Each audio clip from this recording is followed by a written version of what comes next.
Hi, record fan. Hi, record fan. All right, we have a new jazz compilations. These are ones from the Champs collection, and I'll be showing them to Dizzy here. And it's the first he's going to be singing some of these. Some of these I think he may have in his own collection.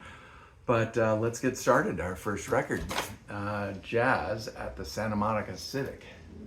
Now, this is still kind of a Jazz at the Philharmonic. It says Jazz at the Philharmonic All Stars on volume. It says volume 3 on that one side. It's interesting. One side is supposedly the facts. No, it's just, I guess the facts are everything that's on this record. And and I bought it at Logos. You remember where Logos is? Have you been to Logos? No. It's in Santa Cruz. Oh, I have been there. Yeah. It's a nice little record store. Yeah. Big record store. Mm-hmm. Yeah, so it says Count Basie, it has Jazz at All Stars, in a mellow tone, Roy Eldridge, Stan Getz, Al Gray, Eddie Lockjaw Davis, Harry Edison, Count Basie, Ray Brown, Ed Thigpen, Freddie Green on guitar.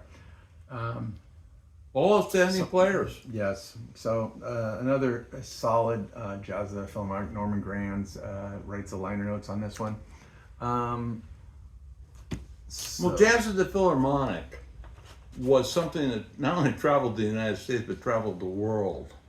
So you can get recordings from just about anywhere in a major city throughout the world of these recordings. And Norman Granz financed that and paid for their travel expenses, and he also recorded it, but he also would record these individual players on solo recordings as well, in quartets, sextets. Yeah, I feel like he might have done that more so in the later part of his career versus With Pablo, you're talking yeah, about. with Pablo, yeah. But this is more the earlier stuff. The other one was Pablo, the Jazz at Santa Monica Civic. But this one here is Concertset, however you pronounce that, but it's in Europe. And this is like I think it's like 4 volumes. I remember talking to my son one time on the phone. And Well, I'm going to guess from the spelling of that it's a German town in Germany, and and who do we have on this? Well, on this one, Coleman Hawkins, Don Byas, Benny Carter, Roy Eldridge, Lalo Schifrin, Art Davis, Joe Jones.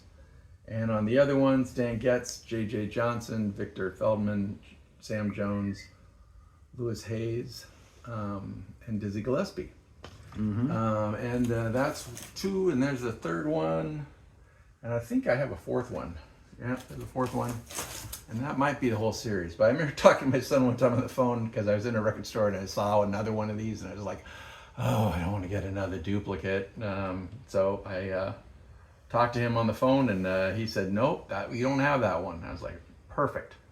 So once in a while you get lucky that way and get the right ones. I think I have. I'm trying to see where that one. This is 40, 41, 39. So that must go before that one. And sure, this one doesn't say. I like it. It came from the local jazz station KPLU, which is now KNKX. But great to have all of these. Jazz at the Philharmonic. I'm not familiar with that series, though. I had not seen these records previously. Coleman Hawkins is especially good to collect. Did you say 1940? Coleman Hawkins was, some people believe, the jazz experts will call him, the Coleman Hawkins was the breakthrough saxophone player. And that he kind of revolutionized going from, we'll call it just jazz, and made the transition to hard bop and the rest. But he was very smooth, very full. Did he do Body and Soul? Was that his? Oh, I don't think Body and Soul. You think he wrote it? No. I just meant he did a version of it. Oh, of course he did. For the sax, sure. that was just really beautiful. Well, as he did on many recordings. But I love his stuff. If you can get his Coleman Hawkins on Prestige, that was his recordings from like say 54 to 60. fantastic recordings. The Hawk is one of my favorite. Here's another Jazz Philharmonic in Europe. I don't know if this is the same one. It might be. Side 1, Side 2, Side 3, Side 4. But it's a newer pressing of it. And it says in 1944. It says, let's see, I'm reading quickly though. Philharmonic Auditorium in Los Angeles in 1944 had a genius for putting seemingly unrelated, as British critic Benny Green described them, acquainted but not weeded jazz stars together on the same stage and over the same changes and letting them seek their own level of individual and collective swing. This seems to be the same group as many of the previous albums because I'm seeing the same lineup. Yeah, so I think J.J. Higginbottom, and I'm seeing Stan Getz, might be the same. Dizzy Gillespie, Coleman Hawkins. It seems like the same, might even been the same tour. Right, it says in Europe, so it probably is the same one. Just like I said, a repressing of it. And you know, don't be surprised that at every stop, Norman Granz didn't take the opportunity to record an album or more. Right. It could be a different one. That's what he's got to has as a benefit of financing all this is being able to sell record albums. Right. So this is an earlier one. I don't remember if this was this is 1955. Jazz at the Philharmonic Stockholm. Well, that's still in the heyday. That's the prime time. Right, and it's Roy Eldridge, Dizzy Gillespie, Bill Harris, Flip Phillips, Oscar Peterson, Roy Brown, Louis Bellson, and Herb Ellis. Recorded in Stockholm, 1955, produced by Norman Granz, and this was put out on Pablo. It might have been put out prior to that, though, like you say. You stop there for a moment. I believe there's. Side 2 is just one song called Birch, is that right? No, side 2 is all these songs. Oh, I see, and that's the second selection. Birch is the I got it selection, now. Still, that's still, on the first side, just two songs. Two songs. Yeah. And it's a medley to start out the second with one last song at the end. Right. Great. Pablos are always, though that's not the typical Pablo cover. Yeah, well, like I said, it might be. It was in 1955, so it's something that was re-released, I believe. This one is Jazz Philharmonic in London, 1969. Benny Carter, Dizzy Gillespie, Clark Terry, Coleman Hawkins, Zoot Sims, James Moody, T. Bone Walker, Teddy Wilson, Bob Cranshaw, Louis Bellson. Quite an array there. Just to throw in T-Bone Walker into this group is. Yeah, we'll give you some blues in the middle of all this. And that's 4 sides. And it looks like fun. Then here they got Body and Soul featuring Hawkins. So that's like I said before, I there's no disappointment. Benny Carter was a seminal trumpet player. He was an arranger and producer on many recordings, and he was a foundation member of. He went from say the big band era into the jazz area and the hard bop and soft bop. You said Benny Carter as a trumpet player. He's not. Benny Carter, alto sax. Oh, I'm sorry. Blue Lou. So he must have been in there with Coleman Hawkins. I've seen Benny Carter. I swear I saw Benny Carter, or maybe it was Benny Green. There's too many Bennys. Perform one time at our local jazz, Dimitrios Jazz Alley, and well, he's definitely a producer and arranger and a foundation of many bands. It's not a surprise to me that he's the top of the list here of this band, and next is Coleman Hawkins, and that's most successful and significant player in the band. Right. Next up, we have Jazz and Philharmonic, The Trumpet Battles, 1952. Roy Eldridge, Charlie Shavers, Lester Young. Lester Young isn't a trumpet player either, but they called this one the Trumpet Battle, 1955. And you have jam session blues, which a lot of these Jazz and Philharmonic start out with a jam session piece, and that's 16 minutes 10 seconds, and then side B is a ballad medley, and then track 2 on side B is the Trumpet Battle for 7 minutes. So I always, like I said, I always enjoy these. This one's by 1949. The format for the show was set. The cast of characters changed from show to show, although several jazz greats were stalwarts, including Ella Fitzgerald, Oscar Peterson, and Gene Krupa. And yeah, this is from July 2nd. This is right there at the transition of big bands to what we'll call mainstream jazz. Yeah, 52. So that's another fun one. You know, I know the other day Dizzy thought, well, that's got to be the end of all the Jazz of the Philharmonic, right? No. We still got some more. So here's another Jazz of the Philharmonic. This one is Jazz, the Historic Recordings. The first Jazz of the Philharmonic concert from 1944. So this is going all the way back with Illinois Jacquet, Les Paul, and J.J. Johnson. First time in Billy, what's this? It's released complete for the first time in Billie Holiday, Legendary Jazz at the Philharmonic Recital. So this is a repressing of some early jazz at Philharmonic. Well, this is the area that you want to hear Billie Holiday from. You didn't mention Nat King Cole as the leader on that, on the piano. Yeah, well, it says with Nat King Cole, yeah. But I don't know who all was leading what. But and the line notes are from Leonard Feathers. He always writes a lot of good stuff. He has a lot of great books as well. And yeah, that's right.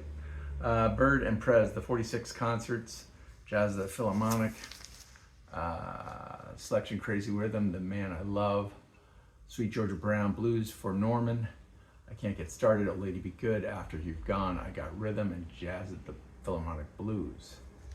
So that's, I think, a 2-record set. Feels like it has to be, all that music on there. And then we've got Norman Grad's Jazz at Philharmonic. This one's an older one for sure. I'm looking at it. Oh, it's on Verve still. I was thinking it might be earlier than that, but this one has a great cover that looks like the artwork is Stone Martin by David Stone Martin. It says it there under the guy's elbow.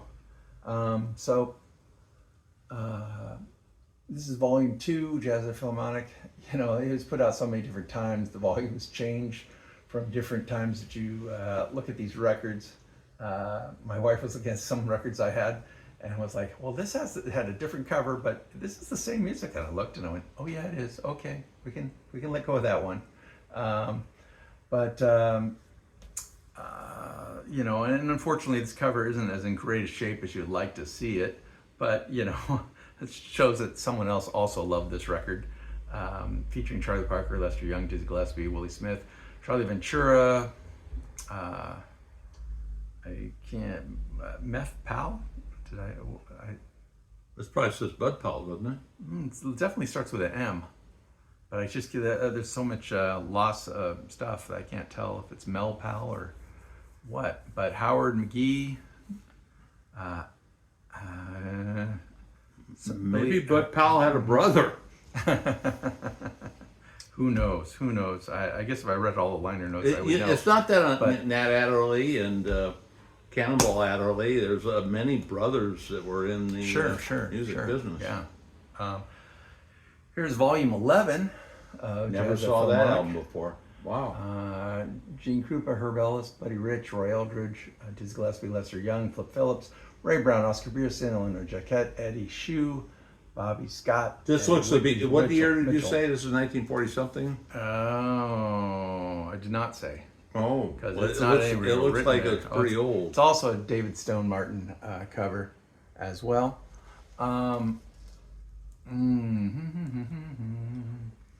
The blues, the modern set, the swing set, the ballad medley, Buddy Rich Explosion, the Oscar Peterson trio. Well, I'm reading the liner notes real fast. I see something. Yeah, I saw that. Just saw it. 1950 National Tour of Jazz at the Philharmonic. Okay, 1950? 55. Okay. So sweet spot though. Still sweet. Still great stuff. And last of the Jazz at the Philharmonic, I believe, although I probably have some mixed in through my collection. This is volume 4, Jazz at the Philharmonic.